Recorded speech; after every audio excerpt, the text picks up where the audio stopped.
নমস্কার, আমি আপনাদের অলবেশ শুভজিৎ। আজকে চলে এসেছি নতুন টপিক নিয়ে। আজকে টপিক সব থেকে ভেরি ইন্টারেস্টিং। এই চ্যানেলে প্রথমবার রিপ্রেজেন্ট করতে চলেছি রামায়ণের জটায়ু চরিত্র।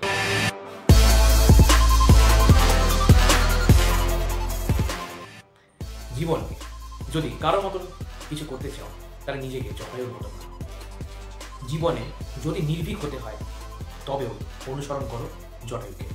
জটায়ু বলতে সত্যজিৎ রায়ের অমর সৃষ্টি লালমোহন গাঙ্গুলি ওরফে নয়, ইনি ভারতের মহাকাব্য রামায়ণের সব থেকে নির্ভীক ও পরোপকারী চরিত্র জটায়ু পাখি, যার সামনে মহাবলী রাবণকেও মাতা সীতাকে পঞ্চবটি বনে অপহরণ করে নিয়ে যাওয়ার পথে চরম প্রতিরোধের মুখে পড়তে হয়েছিল।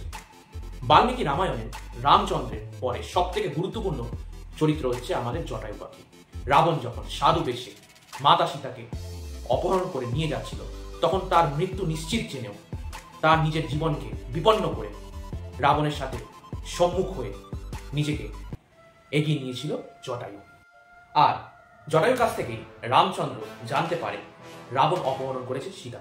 ছোটবেলা থেকে রামায়ণের এই কাহিনী আমরা শুনে থাকলেও রাম রাবণের লড়াইয়ের পর আমরা কখনো জটায়ুকে নিয়ে অতটা ভাবি।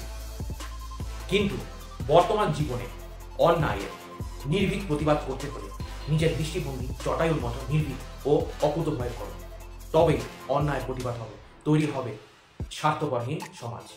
আজকে এই অবধি এই টপিকটি সব থেকে লেভেল আপ তোমাদের জন্য হতে পারে, তাই আজকে আমি টপিকটি উপস্থাপনা করলাম। এই ভিডিওটিকে অনেক অনেক অনেক দূর ছড়িয়ে দাও।